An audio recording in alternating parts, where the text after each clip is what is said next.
সংসার ধর্ম। সংসার ধর্ম তো আমরা সবসময় পালন করি বন্ধুরা।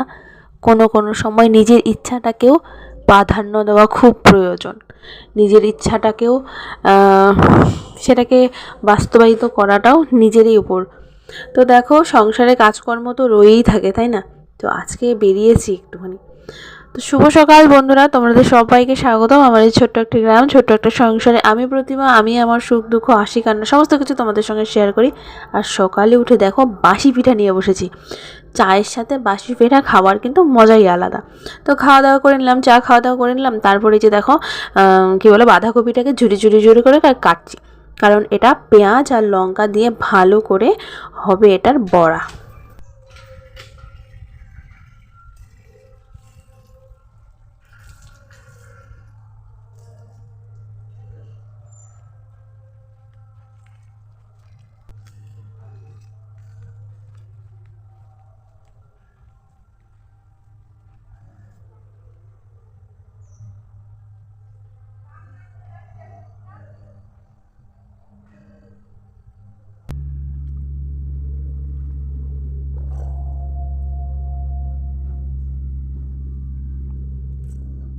কার ছাগল গো জেঠি এইভাবে কানলো?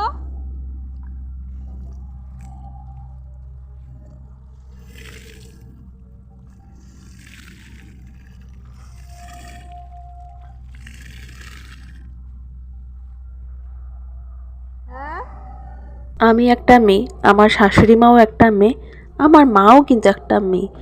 তো আমাদের মেয়েদের জীবন বন্ধুরা কি বলবো, স্যাক্রিফাইস করতে করতে করতে করতে করতে করতে জীবনে আর কিছু অবশিষ্টই থাকে না।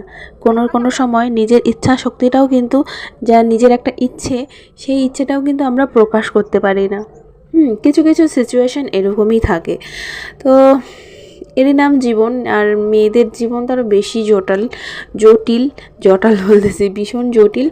আর যাদের আবার সংসারের অভাব, তাদের সংসারে তো আবার ভীষণ ভীষণ কোনো একটা কিছু জিনিস মনে থাকলেও না কোনোদিনও মুখে প্রকাশ করা যায় না।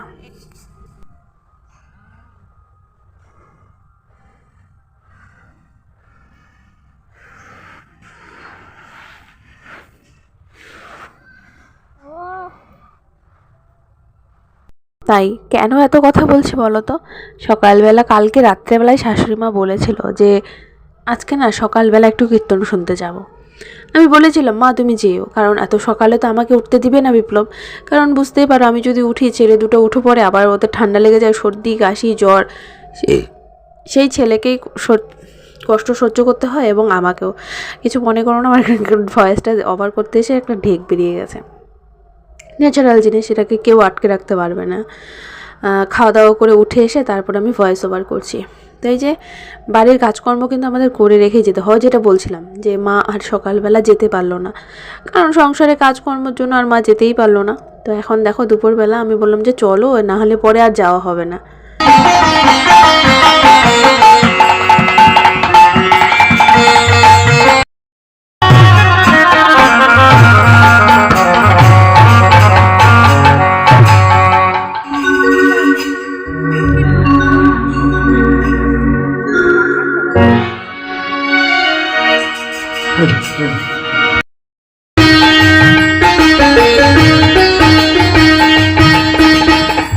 অনেক জনম ভ্রমণ করে মানব জনম পেরিয়ে ছাড়তে হবে এই ধরা মন গাইবে তবে মধুর হরির নাম, মন গাইবে তবে মধুর হরির নাম।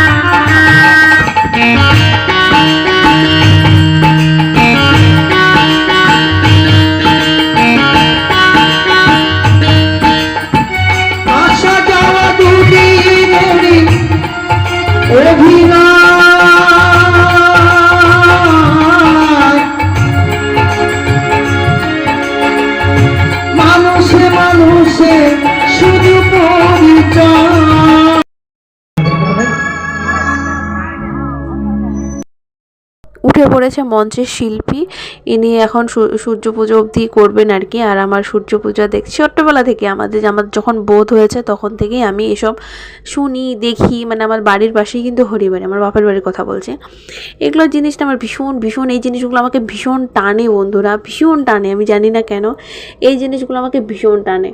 তো না গিয়ে থাকতেই পারলাম না, গেলাম। তারপর ওখানে একটুখানি বাবুকে প্রসাদ খাওয়ালাম। আর এই যে দেখো, ইচ্ছা ছিল আমার থাকার, কিন্তু ছেলে আমার ভীষণ কান্না করছিল, তার জন্য আর থাকতে পারলাম না। তার জন্য এখনও চলে যাচ্ছি বাড়ি। কি করব, কিছু করার নেই আমার, যেতে তো হবেই। ছেলে সবার আগে, ছেলে তারপর অন্য কিছু। সারাদিনে কিচ্ছু খাইনি বন্ধুরা, কীর্তনের থেকে এসে চারটা খেলাম, খেয়ে দিয়ে দুই ছেলেকে ঘুম পাড়িয়েছি। আর আজকে আমাদের সঙ্গে সায়ন ঘুমিয়েছে, সায়ন আছে এখানে। ওর মা গেছে কীর্তনে, ওকে আমাদের এখানে রেখে গেছে। ভেবেছিল যে ঘরের মধ্যে রেখে যাবে, তো আমি আবার বললাম যে ঘরের মধ্যে একা একা বাচ্চাটাকে রেখে যাবি, আমাদের বাড়িতে রেখে গেল। তো ওই দিকে ঘুমিয়েছে, দাঁড়া দেখাচ্ছে। একদম কোনায়, যে ওই যে কোনায়, ও হচ্ছে সায়ন, তারপরে হচ্ছে আমার ছোটোগুলো, তারপরে হচ্ছে আমার বড়োগুলো। আর এই যে মাঝখানটায় আমি শুই, এখনও শুইনি, শুভ। আজকের ব্লগটা এখানেই শেষ করে দিচ্ছি বন্ধুরা। কেমন লাগলো তোমরা কিন্তু অবশ্যই আমাকে জানাবে। আর আমাদের লাইটের ভোল্টেজ কম নাকি আমার চোখটাই ঘোলা ঘোলা লাগছে আমি জানি না, নাকি ক্যামেরা ঘোলা ঘোলা,